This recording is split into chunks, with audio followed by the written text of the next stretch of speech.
on, guys? Welcome back to another episode of Sold Out. Tons of shoes dropping lately, so I'm trying to crank some videos out. Got shoes stacking up here, and that is not a problem. I absolutely love having a bunch of shoes on hand to review for you guys. And you can see what we have in front of us. This is the Nike GT Cut symbol. Obviously, this is the Nike GT Cut 2. Now, the GT Cut 1 was kind of one of my first, I think, 5 videos, something like that. I absolutely love that shoe. Had a couple issues with it, slipped out a couple times, but I think it was just on sweat.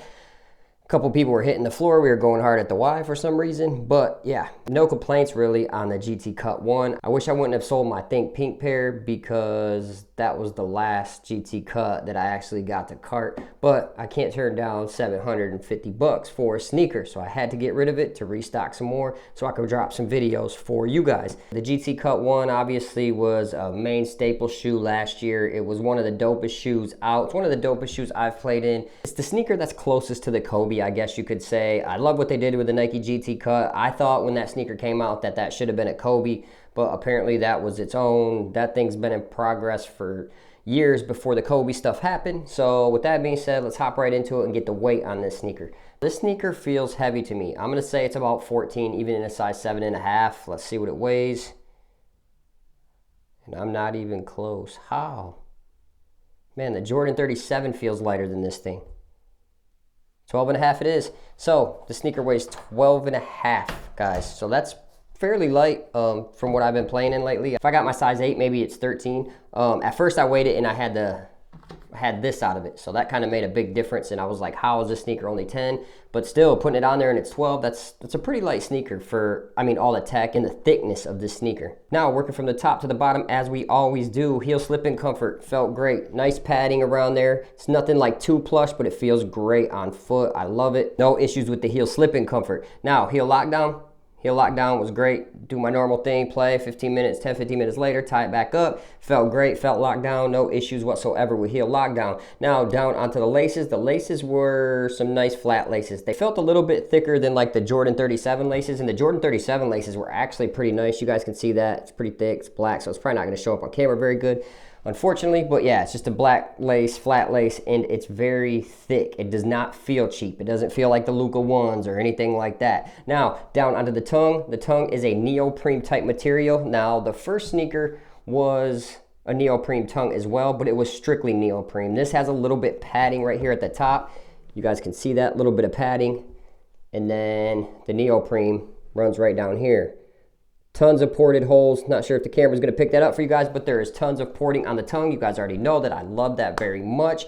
I love a breathable sneaker, and this is definitely it. So no flaws on the tongue. I wish it would have been a one booty tongue just because I hate like when they roll up. The sides of the tongue roll up a little bit. My Nike Cosmic Unity's been doing that to me a little bit. Not nothing crazy. So this sneaker has not did that to me yet. So far, no complaints on the tongue. Now, down onto the materials. The materials, when I seen this released, I was really let down. I was like, I don't think I'm gonna like them. I only have one issue with the GT Cut 1. The GT Cut 1 had the neoprene right here, the toe box, and right here they put a check, like a patent leather check, and every time your toe bent, every time that sneaker bent, that's where it bent, and it kind of creased that Nike check and kind of looked ugly. Mine started cracking on my Blue Void pair before I sold them. But this sneaker's material looks so cheap, so thin when the stuff was released. I was just super let down. I did not think the material would hold up. I didn't think it would feel tough at all, but it is. It does. I think it will hold up. I think it is going to be tough. I think the way they had it woven was very good. They executed it nicely. This mesh right here, I like how they had this overlay right here around there. I think that's going to save the shoe, because if it was just this, then it might be an issue. So you can tell where all the weight is coming from on the sneaker. It is coming from the bottom half of the shoe. It is coming from the drop-in midsole as well, but the top half is very, very soft, very, very light. I had no issues with pinching or anything on my foot, and I even went a half size down. I had no issues, no complaints whatsoever. The material has some synthetic hits right here, right there. You guys can see it. Same on that side. Like the TPU heel counter, they say, a lot of people were saying it's suede. It's not. It's actually a nice little rubber. There's no like suede on that whatsoever.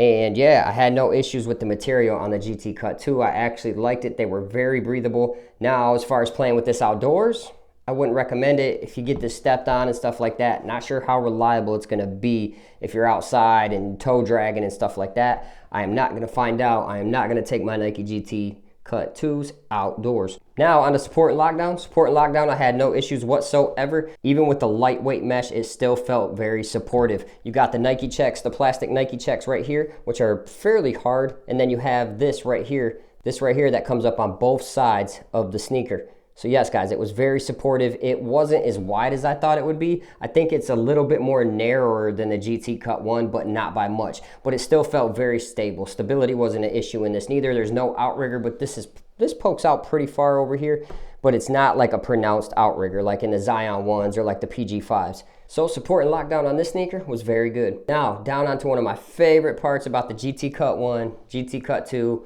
and like the Kobe 11s I got back here was the drop-in midsole. The GT Cut 1 felt very good on foot. I had no issues. Like a lot of people, I'll bring in the drop-in midsole right now. A lot of people had an issue on this with them putting down this cloth material.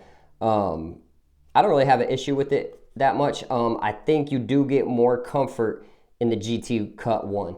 Not like crazy amount, but you could feel the React kind of under your foot a little bit more. And with them gluing this pad down, you know, it kind of takes away a little bit of sensitivity, but it still feels great on foot. Now, I'm curious to see how much this weighs. I feel like this unit right here might weigh a couple ounces. I'm gonna check that out real quick.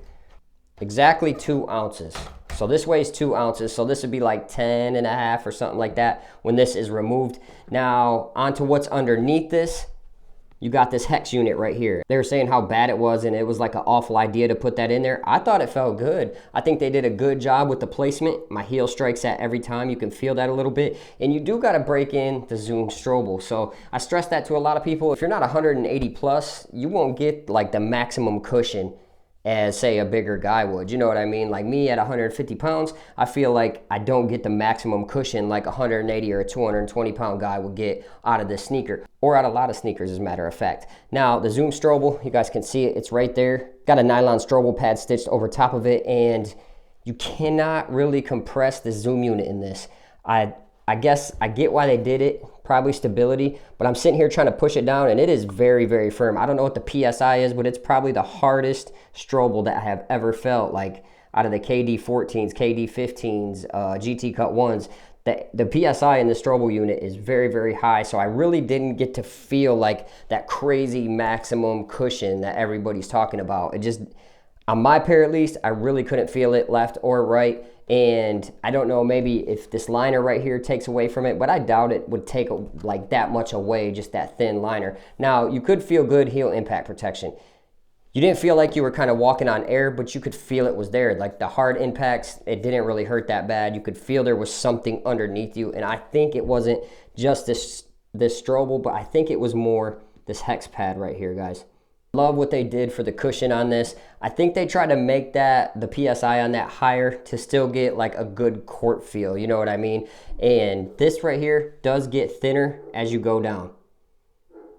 You guys can see the thickness of this, and then it gets thinner as you go down. I like how they had this ride all the way up to keep that foot supported. So yeah, when it comes to the GT Cut cushioning, I have no complaints whatsoever. I do wish you could feel it just a tad bit more, but that's just nitpicking at this point. This thing's loaded with great impact protection on the front and back. So if you're looking for high impact protection and a way to play fast at the same time and have solid court feel, this is definitely the sneaker for you guys. Now, down onto traction.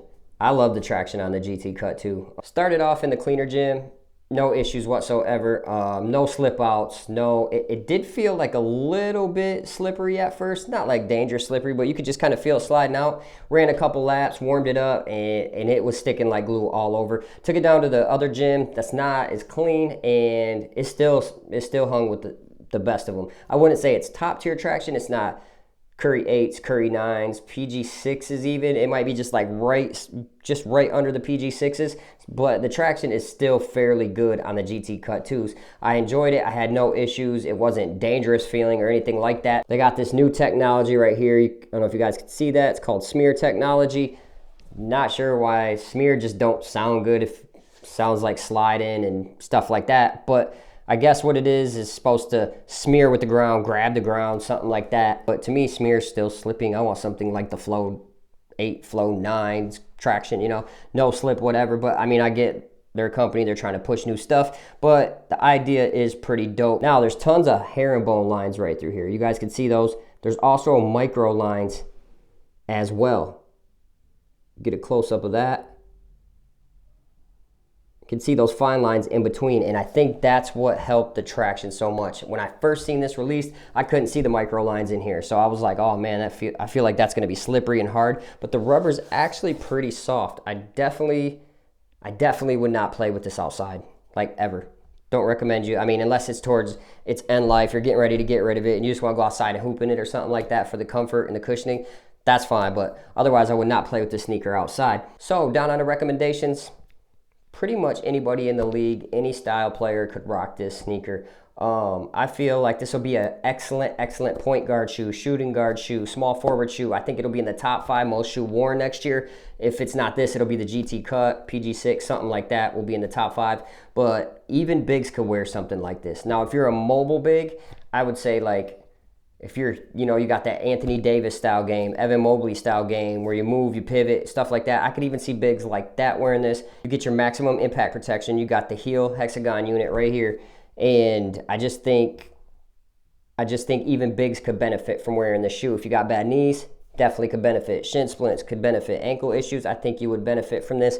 I have shin splints and they did not hurt at all after hooping in these for a couple hours. I actually felt great, woke up, no pain, pain-free. So yes, guys, I'd recommend this sneaker down to anyone that can afford it. If you can't afford it, go get something more affordable like PG6, the Zion 2, something along them lines. You guys could go get something like that. But if you got the money, you will not go wrong grabbing the Nike GT Cut 2. So guys, this is my rundown of the Nike GT Cut 2. I hope you enjoyed. Hit that like button, hit that subscribe button. We got tons of sneakers coming out from the Trae Youngs. I'm sure the Curry 10s are gonna start airing sometime soon. See more pictures of them starting to circulate through the internet. So we will catch you on the next episode of Sold Out. Peace.